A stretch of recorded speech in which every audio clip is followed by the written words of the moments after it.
Bonjour, ici Vincent Cadio. Merci de nous rejoindre dans cette troisième vidéo de cette série de 4 vidéos. Dans cette vidéo, nous allons voir comment réussir un entretien d'embauche.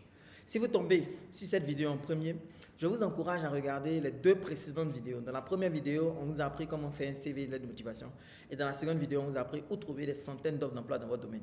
Dans cette vidéo, nous allons voir maintenant, lorsque vous avez un entretien d'embauche, comment est-ce que vous devez vous comporter pour être sûr de le réussir. Alors, avant de commencer à vous donner les techniques, j'ai besoin de vous poser quelques questions. À votre avis, pourquoi l'entreprise vous invite à un entretien d'embauche?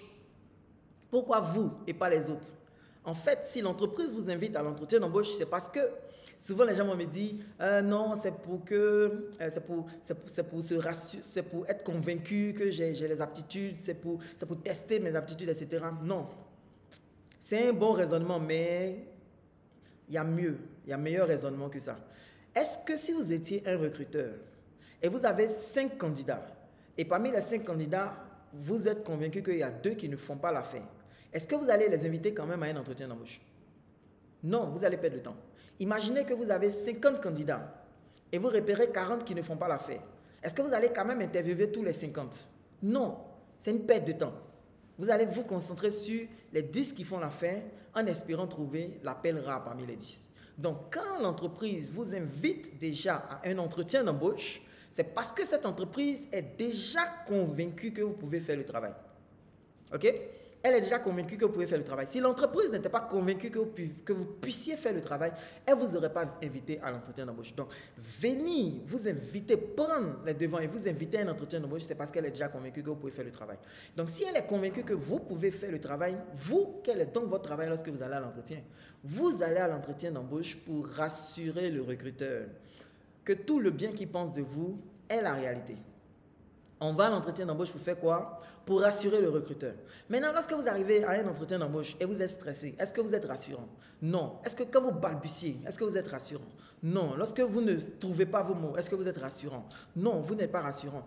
Donc, vous devez apprendre à mener l'entretien d'embauche et non le subir. Vous devez comprendre que si je suis déjà invité à cet entretien d'embauche, c'est parce qu'ils sont déjà convaincus que je peux faire le travail. Mon travail à moi, c'est de les rassurer que tout le bien qu'ils pensent de moi, eh bien, c'est la réalité. Et donc ça, c'est l'état d'esprit, le mindset que vous devez avoir quand vous arrivez à un entretien d'embauche. Maintenant, pourquoi est-ce que nous sommes tous stressés lorsque nous allons aux entretiens d'embauche? Pour 2 raisons au moins. Premièrement, parce que nous ne savons même pas quelles sont les questions qu'on va nous poser. Deuxièmement, nous ne savons même pas comment répondre à ces questions. Et troisièmement, nous ne savons même pas comment y répondre de la bonne façon. OK? Si j'étais capable de vous donner les réponses, de vous donner toutes les questions qu'on peut vous poser à un entretien d'embauche, si j'étais capable de vous donner les bonnes réponses à toutes ces questions qu'on peut vous poser, et si j'étais capable de vous donner la bonne façon de donner ces réponses, de sorte à être convaincant et rassurant, est-ce que ça vous intéresserait? Oui, bien c'est ce que nous allons faire dans cette vidéo, ok? Donc, quand vous allez arriver à un entretien d'embauche, la première question que le recruteur va vous poser, c'est de vous présenter. Okay? Mais il ne va pas vous juste dire, présentez-vous, il va d'abord commencer par se présenter. Ok, je suis monsieur Tant, voilà, je suis directeur de ceci, je suis accompagné de monsieur Tant, directeur de Tant, je suis accompagné de madame Tant, directrice de Tant, etc. Vous présentez-vous. Pourquoi est-ce qu'ils font ça? Ils font ça pour déséquilibrer la conversation.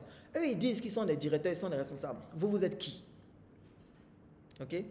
Donc, ça déséquilibre. Donc, souvent, certaines personnes sont un peu ébranlées parce qu'ils ne s'attendaient pas à avoir de si importantes personnalités dans le panel du jury. Donc, ça peut les déséquilibrer. Qu'est-ce que vous devez dire lorsqu'on vous demande de vous présenter?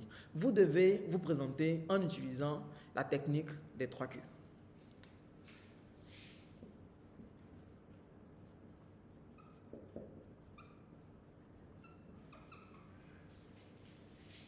La technique des 3 Q. Vous devez dire qui suis-je, qu'est-ce que j'ai fait et qu'est-ce que je sais faire. Qui vous êtes, ce que vous avez fait et ce que vous avez fait. Ok, donc vous devez préparer votre speech.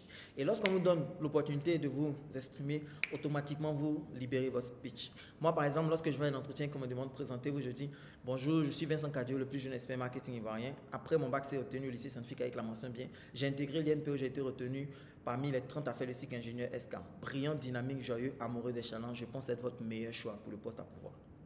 Waouh! plein de conviction, plein de sérénité, plein d'assurance. Ça contraste avec tous les autres candidats qui ne savent même pas qu'est-ce qu'ils vont dire, qui se contentent de dire juste leur nom et puis de s'arrêter. Ok? Donc ça, c'est la première chose, technique des 3Q. Ensuite, ils vont commencer à regarder dans votre CV et vous poser des questions sur votre parcours. Donc lorsqu'on va vous poser des questions sur votre parcours, comment est-ce que vous allez y répondre de façon intelligente? Vous allez utiliser la technique des 3C.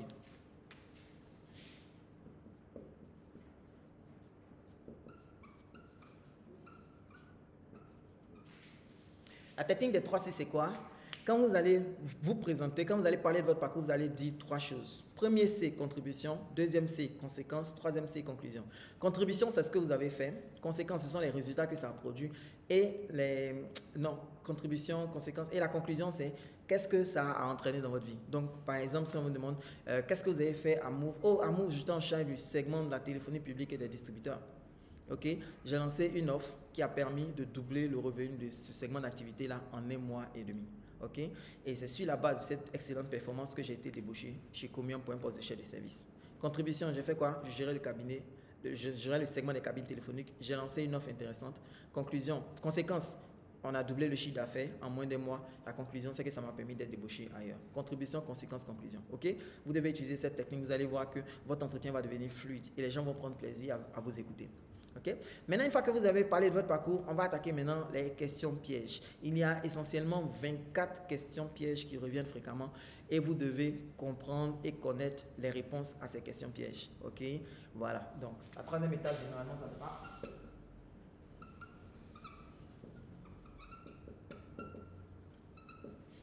Les questions pièges. Donc, vous devez déjà préparer les questions pièges. La question piège, il y en a qui sont très basiques. Hein. Quelles sont vos qualités, quels sont vos défauts, etc., etc. Ok, voilà. Mais bon, est-ce que vous avez été critiqué? C'est quoi? Est-ce que vous avez... qu'est-ce qu'on vous a reproché au cours de votre carrière? Citez un élément marquant dont vous êtes le plus fier, etc., etc. Plein de questions comme ça. Et puis, il peut y avoir quelques questions de moralité. Si vous constatez qu'un de vos collaborateurs fait du faux, comment est-ce que vous réagissez? 1, vous le signalez. 2, vous essayez d'en discuter avec lui. 3, ce n'est pas votre problème, vous continuez votre vie. Comment est-ce que vous répondez à toutes ces questions, etc. Et maintenant, vous allez répondre à tout ça et on va arriver à l'une des fameuses questions, la question « Pourquoi vous ?» Ok? Lorsqu'on va vous poser la question « Pourquoi vous ?» vous devez utiliser la technique des 3 E.